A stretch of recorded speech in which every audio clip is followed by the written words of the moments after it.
राम राम। जय मां भारती, जय हिंदुस्तान। आप सभी का मेरे YouTube चैनल सत्य साक्षात्कार में हार्दिक अभिनंदन एवं स्वागत है। दिल्ली में नई मुख्यमंत्री बन गई श्रीमती रेखा गुप्ता जी।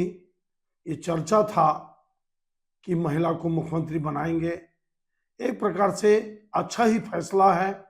वैसे समाज से हम प्रवेश शर्मा जाट समाज से डिप्टी सीएम बने। खैर, आज मेरा ये विषय नहीं है। मैं दोनों को बधाई देता हूँ, शुभकामनाएं देता हूँ। नगर निगम के चुनाव हो गए, पंचायत चुनाव के पहले फेज के चुनाव हो गए। दोनों में जितने रिजल्ट आए, निगम में तो आप देख ही लिए हैं, पंचायत चुनाव में भी कांग्रेस लगातार उखड़ती चली जा रही है। कुलदीप जुनेजा पूर्व विधायक को शोकॉज नोटिस, राजनांदगांव जिला के अध्यक्ष का इस्तीफा, अटल श्रीवास्तव को पार्टी से निकालने की मांग। मैं नगर निगम के बारे में आपको बताया था, याद करना, आप बिलासपुर में सुनना जरूर आप, कि प्रमोद नायक को टिकट दिलाने में भूपेश बघेल और अटल श्रीवास्तव जी दो ही लगे रहे, जबकि बिलासपुर निगम की राजनीति से प्रमोद नायक जी का कोई संबंध नहीं, कोई संबंध नहीं। ट्रैक्टर का शोरूम चलाते हैं, लेकिन ठीक है, कांग्रेस अपने हिसाब से काम करती है। बहुत समुद्र है, एक लोटा पानी से क्या फर्क पड़ता है। लेकिन आज मैं जो आपके सामने समीक्षा लेकर आया हूं, वो निगम में जीते हुए लोगों का तो और डिटेल में बनाऊंगा। जैसे मीनल चौबे जी रायपुर में जीती, तो मान के चलिए आप, एक बड़े नेता का प्रादुर्भाव हुआ। हालांकि निगम को काजल की कोठरी माना जाता है। निगम की राजनीति से उभर कर ऊपर आना, ऐसे बहुत कम उदाहरण आपको देखने को मिलेंगे। लेकिन डॉक्टर रमन सिंह जी और दिल्ली में रेखा गुप्ता जी, ये दोनों पार्षद थे। लेकिन मीनल चौबे जी, मान के चलिए आप कि बृजमोहन अग्रवाल जी और राजेश मूणत जी को की राजनीति का सब्स्टिट्यूट मीनल चौबे जी बन सकती, लगातार विधायक के दावेदार थी। फिर भी आज मैं जो आपके सामने चर्चा करके लाया हूं, एक भारतीय जनता पार्टी के बड़े नेता जो 4 बार चुनाव हार गए, शिवरतन शर्मा जी, भाटापारा विधानसभा में उनके भतीजे अश्विनी शर्मा की प्रचंड जीत हुई। यह सिर्फ आम नगर पालिका की जीत का मायने मत रखिए आप। खुद शिवरतन शर्मा जी बहुत अलोकप्रिय है क्षेत्र में, 4 बार चुनाव हारना ये इसका सबसे बड़ा उदाहरण है। और भतीजे का अपने दम पर चुनाव जीतना, ये बहुत बड़ी बात है। बहुत लोगों को ये बात नहीं मालूम होगी कि शिवरतन शर्मा जी सिमगा नगर पालिका का कार्यभार संभाले थे। वहां पे भारतीय जनता पार्टी बुरी तरह चुनाव हारी।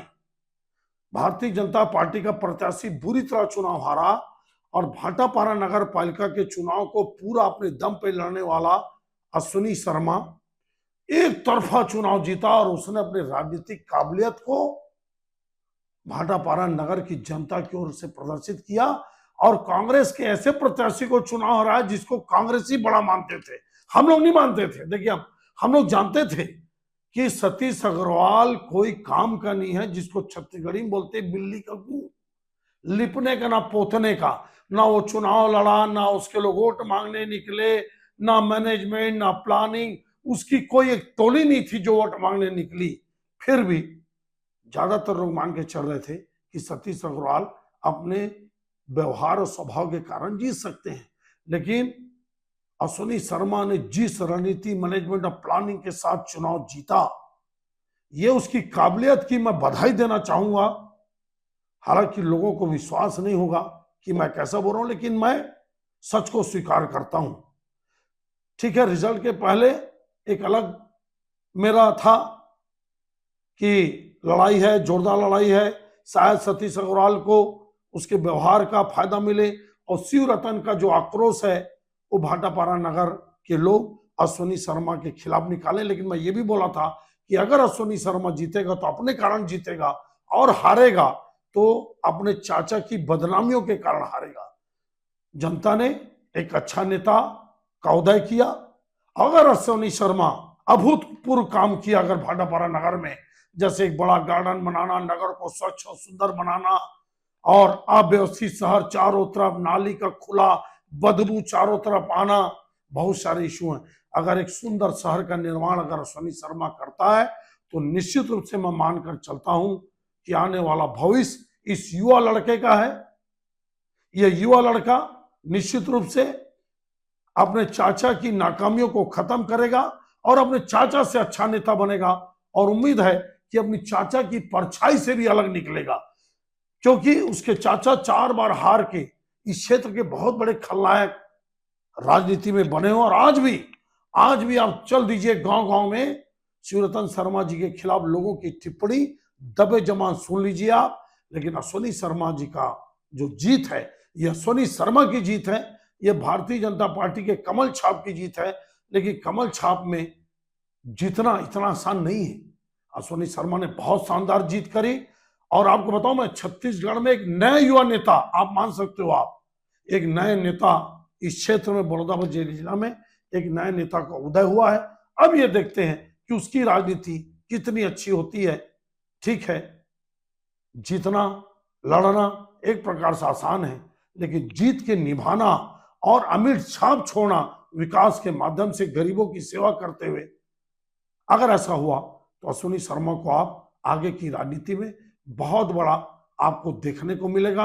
और अगर वो अपने चाचा के छाए में फंसे रहे तो आप मान के चलिए कि वो भी बहुत बुरी तरह फंसेंगे और निश्चित रूप से उनको बहुत बड़ा नुकसान होगा।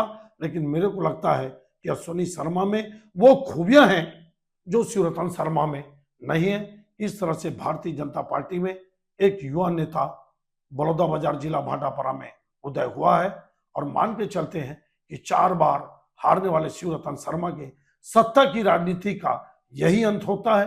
अब यह देखना है कि संगठन की राजनीति में कब उनका अंत होता है। यह आकलन विश्लेषण आपको कैसा लगा? जो अच्छा करते हैं या जीत कर आते हैं, शुरुआत में उनको तो बधाई शुभकामनाएं देना चाहिए। बाकी हमारी निगाहें सबके ऊपर बनी रहेंगी।